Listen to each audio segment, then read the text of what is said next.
So what I'm going to say is that, what I'm going to do is that, okay, I have a small presentation which is around 5 slides. Yeah, so my job is very, very simple. Now just to summarize whatever we have listened today morning. So basically, as all the people were saying, though any hospital has got 2-3 components, like one is the building. Without a building, hospital can't function. So building is very, very important. So we have to try to find out the ways and means as how we can reduce the cost of construction. So that is one area. Once you put that money into that construction, then you cannot take it back. So that you have to look at. So what are the ways and means? And another is that, okay, we have equipments. Sometimes, equipments constitute starts from around 25%, even it can go even up to 60%. When you are going in for a very, very advanced equipment for very, very serious conditions, including proton therapy. Morning we have heard that, okay, they have invested around 1100 crores. And Apollo was able to do that because they were not bothered about, or they were not affected by only with this loss in this unit. So it was possible. But all the hospitals will not be able to have it. And similarly, so these two components, so if it is a proton therapy, then it comes around even more than 60% of the total investment. But normally, if you are looking at a 50-bedded hospital or a 100-bedded hospital, where most of the people will be interested in, it starts from around 20-25% to 35%, which itself will make a huge chunk of money. So now we have to see that, okay, how we can reduce these costs, or rather than reducing the cost, we can use the word that optimizing the cost. So that is what we are looking at. And so this is the subject. These are all not new concepts. These are all being practiced by various hospitals. See, during our work, we have met at least more than 1,500 hospitals across the country. So when we have been advising them, we are also learning something from them. So what I'm going to say is basically like what we have learned also and we have advised also. So it is not a concept, these are all proven techniques. Okay, one is that, okay, phasing. What is phasing? When people come to us saying that, okay, I want to build a 200-bed hospital, the first thing what we will ask is, they will say that, okay, I have sufficient land and bank is ready to fund me. I have got other means of finance also, funds are there. So funds is not an issue. So the first thing what we are saying is that, okay, why do you want to start 200-bedded hospital at first stretch itself? So we tell them, okay, instead of starting 200, okay, you have an idea you have an integrated plan for a 200-bed, but start with 50 beds or 75 beds. Start it. In the meantime, you will also be able to learn certain things. What should have been done and what shouldn't have been done. So you will be able to learn it. And during the next phase, you will not make such kind of mistakes. So that is one thing. And your risk is also being restricted. So phasing is one of the very, very easy thing what you can do to reduce the costing. Next is sharing. Sharing has got 2 components. One component is that, there will be one equipment which will be used in various departments. Initially, why don't you try to share that equipment among various departments? For example, if you are taking USG, USG is used in various departments like, cardiology department, then you are using it in gynec, then you are using it in gastro, etc. So what you can do is with one, if the footfall of the patients are less, you can initially start with one equipment or maximum 2 equipments. Only thing is you have to buy different types of the props. So when you are going to use it for a cardiology purpose, you should have a cardiac probe. So when it is for OBG, you need to have so you can share that.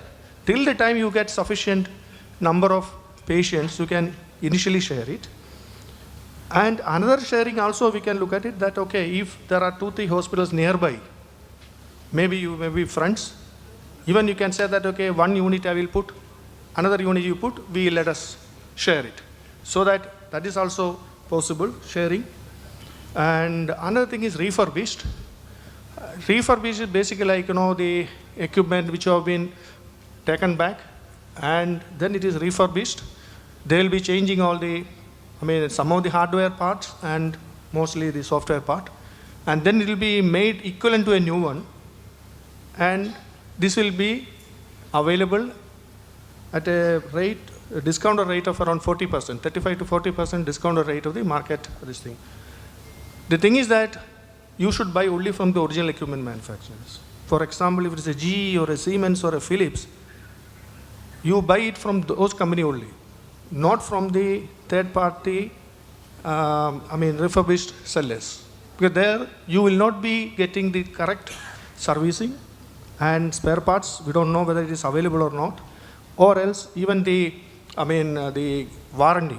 They cannot give the warranty like an OEM company gives it. So refurbished is a good method of doing it. Yes, Indian make. Today we have heard of Indian make, and even people have been having some doubts regarding the quality of the Indian made products. But now today we have heard that from AMT said, we have seen that it is second to none. It is equal, as good as an imported one. So with that kind of warranty, we can get it at half the rate of an imported one. Today we have an example that MRI scan, which is bought by around 8 crores, it is available at 3 crores. Similarly, even the radiation equipments are also now available.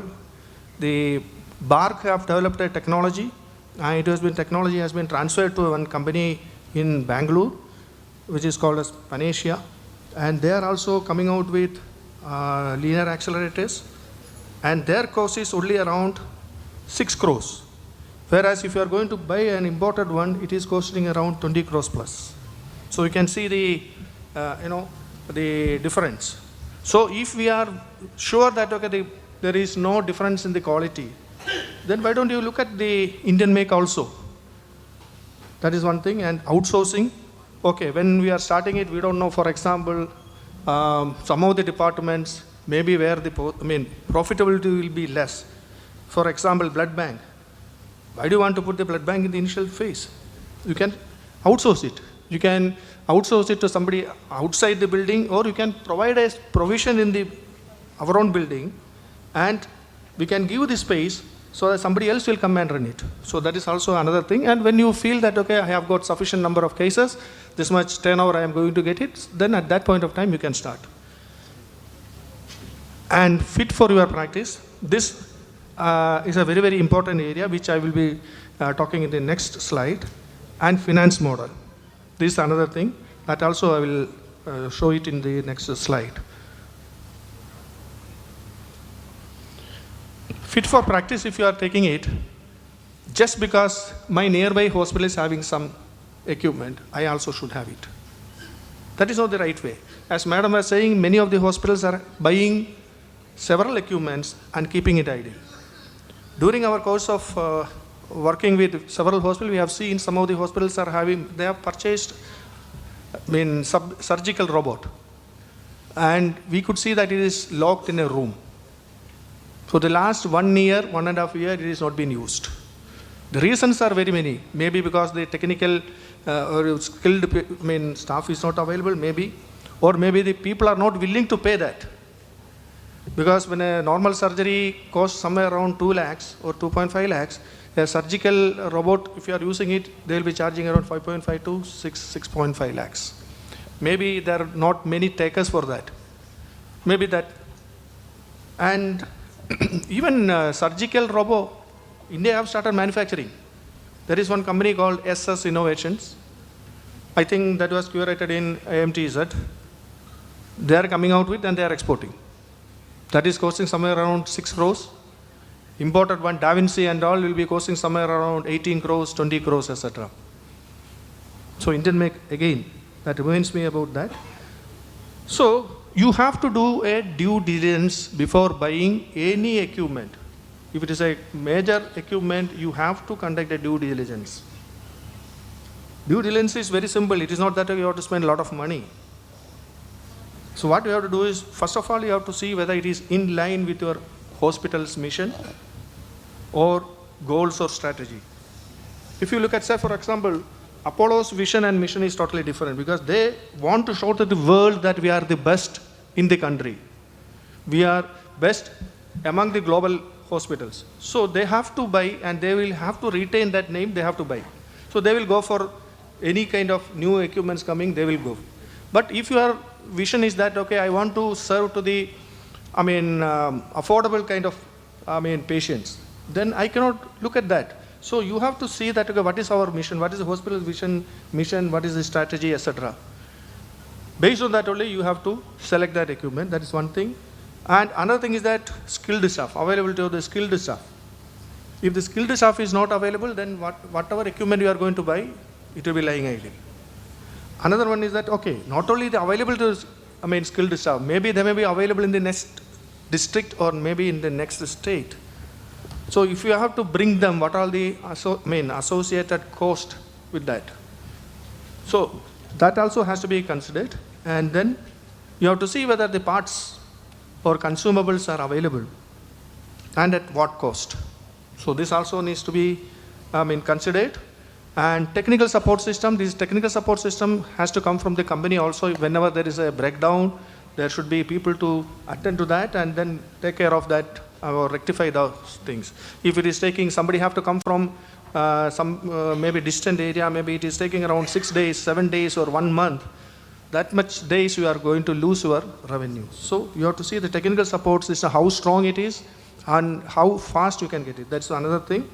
And ease of upgradation, because today some of our panelists was talking about, today we are buying one equipment and after 2 years you can see that, okay, a newer version has come, this has become obsolete. Nobody can stop. It's a part of the growth story. Newer and newer this thing is coming, so you have to go for that. So there is 2-3 ideas for that. Before buying that equipment, you see whether, or you ask the company that whether it is upgradable type. Can I upgrade it in the future? Maybe there will be some models which are upgradable and some models which are not upgradable. So look at whether it is upgradable. Maybe around 10% extra cost will be coming, but it is worth paying that, so that any time of this new models coming, you can upgrade it. That is one thing. Second thing is that there are certain models also, finance models, where it is easier for you to upgrade, which I will discuss. And this is one part of evaluation, and the second part is the financial evaluation. Financial evaluation consists of acquisition cost. What is the acquisition cost? What is the demand analysis? Feasibility and viability studies. For any product, you have to see that, okay, just 2 minutes now. You have to see whether that each and equipment or the facility as such is viable. That is technical feasibility and the economic viability. This has to be studied. I was talking about financing models. Okay, we have in this, I am not taking the PE or venture capitals into this. That is, everybody will not be able to get it. It will take some time. So basically what we are doing is, when you want to buy an equipment or put up a hospital or add a facility, what you will do is, generally you go to a bank for a bank loan. And otherwise, some people go to the capital for lease, that is capital lease. And sometimes, even you can go for the deferred payment, like, you can have a discussion with the company, the manufacturer or the supplier, saying that, okay, I want the margin money, maybe around 30%, that margin money, it has to be spread across certain months or years. So deferred payment is also one of the model. And another important thing is Capex to Opex. Capital expenditure to operational expenses. This today, one of the speakers in the earlier sessions also have talked about Capex to Opex. None other than our Jitendra Sharma, Dr. Jitendra Sharma was talking about Capex and Opex, and he also gave an example of 1,000 rupees per day per bed. So they are giving that, opportunity. Why don't you make use of it? So what is Capex and Opex? There are different types of Capex and Opex. Basically, like operating lease. The earlier one what I have discussed was around the capital lease. This is operating lease, where you take the equipment. Sir, please conclude. Time is over. Yeah. So operating lease, you can look at it, or rental. There are rental and reagent rental, and many of the laboratories are doing it. Even our Agape also must be doing it. Reagent rental, you are not paying anything for the equipment. They will be coming and keeping it ready. They will take care of the maintenance and everything. But only thing is, you have to commit to certain level of reagent. So that is another method. And pay-per-use is or pay-per-treatment. So some of the companies like dialysis companies, etc., they are also offering this kind of thing. You don't have to pay anything in advance. Only thing is they will come with the reagent also, or the dialyzer and those kind of things, and you have to pay around 800 or 850 rupees per treatment for a hemodialysis, but you can charge to the patient somewhere around 1800 to 2000. So there also you are making money. Only thing is your staff cost and everything will be there. So these are the certain things. So basically it boils down to the ROI, return on investment. Higher the return on investment, better. Like this is one equipment, different brands, 3 brands I have compared, and whichever gives you the maximum ROI, that is a better choice. And when there are several equipments available, you can select from which are all the facilities I have to buy. So if you want to buy 3 facilities from there, you go for the highest this thing. Yeah, I think these are the things. It is not very new to you. Most of you will be knowing it, but I am just trying to summarize it and present before you. Thank you. Thank you, Sri Suresh Shenoy.